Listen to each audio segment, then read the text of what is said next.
अस्सलामुअलैकुम। Welcome back to my YouTube channel G stories. हमारी आज की स्टोरी का नाम है शरीफजादा की चालाकियाँ। बचपन की बातें याद करें तो दिल में हंसी का एक तूफान सा उठता है। ये कहानी भी एक ऐसे ही बच्चे की है जिसका नाम बाबर था, लेकिन मोहल्ले वाले इसे शरीफजादा कहते थे। क्यों? ये तो आगे चलकर पता चलेगा। बाबर मोहल्ले का सबसे मासूम चेहरा रखने वाला बच्चा था, लेकिन दिल का थोड़ा सा चालाक था। इसे शरारतें करने का शौक था और हर दफ़ा वो अपने जाल में किसी न किसी को फंसा लेता। बाबर का घर मोहल्ले के वस्त में था और इसकी खिड़की से वो हर आते जाते पर नज़र रखता। किसके पास नया साइकिल आया हो, किसी ने नया सूट पहन रखा हो, बाबर सबकी मालूमात रखता था। एक दिन बाबर ने अपने दोस्तों को इकट्ठा किया और कहा, यार हमें कुछ नया करना चाहिए, वो भी ऐसा कि पूरा मोहल्ला हंस हंस कर लोटपोट हो जाए।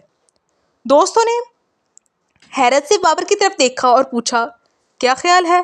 बाबर ने मुस्कुराते हुए कहा, हम आज रात मोहल्ले की सब घरों की बैल बजाकर भागेंगे। सब दोस्तों ने हंसते हुए कहा, ये तो बहुत पुरानी तरकीब है, इसमें क्या मज़ा? बाबर ने आंखों में शरारत भरते हुए कहा, बस ज़रा सब्र रखो, मैं कुछ नया करने वाला हूँ। रात को जब सब सो गए और मोहल्ले में खामोशी छा गई, बाबर और इसके दोस्त चुपके से बाहर निकले। बाबर ने हर घर की बेल बजाकर दरवाजे पर एक छोटा सा खत रख दिया। खत में लिखा था, आपके घर की छत पर कुछ अजीब हरकत हो रही है, फ़ौरन जाकर चेक करें। जैसे ही कोई बेल बजने पर दरवाज़ा खोलता, खत देखकर फ़ौरन छत की तरफ दौड़ता और जब लोग छत पर पहुंचते तो वहाँ कुछ भी ना होता। हर घर वाले को यूं लगता जैसे वो मजाक का शिकार हो गए हैं। अगले दिन मोहल्ले में हर तरफ इस वाकया की बात हो रही थी। सब लोग बाबर और इसके दोस्तों पर शक कर रहे थे, लेकिन कोई पुख्ता सबूत नहीं था।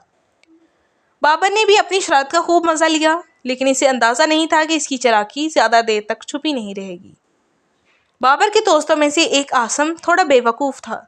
एक दिन स्कूल में आसिम ने बड़ी बेध्यानी ने दूसरे बच्चों को बताया, कल रात को हमने पूरे मोहल्ले की बेल बजाई थी, वो भी क्या मज़ा आया था। ये सुनते ही एक लड़के ने ये बात अपने भाई को बताई और फिर बात पूरे मोहल्ले में फैल गई। मोहल्ले वालों ने भी एक प्लान बनाया। एक दिन बाबर के वालिदैन घर से बाहर गए हुए थे और बाबर अकेला घर में था। मोहल्ले वालों ने रात को बाबर के घर की बेल बजा दी और हर तरफ से दरवाज़ा पीटने लगे। बाबर ने खिड़की से झांक कर देखा, लेकिन बाहर कोई नहीं था। जब बार बार बेल बजी और दरवाज़ा बजाया गया तो बाबर समझ गया कि आज वही तरकीब इस पर आजमाई जा रही है। आखिरकार बाबर ने दरवाज़ा खोला और मोहल्ले वाले सामने आ गए। सब हंसने लगे और बाबर को शरारत का मजा चखा दिया। बाबर ने सर झुकाकर कहा, मैं आइंदा ऐसी हरकत नहीं करूँगा। मोहल्ले वालों ने बाबर को माफ़ कर दिया, लेकिन एक बात सबको समझ आ गई कि बाबर वाकई शरीफजादा नहीं था।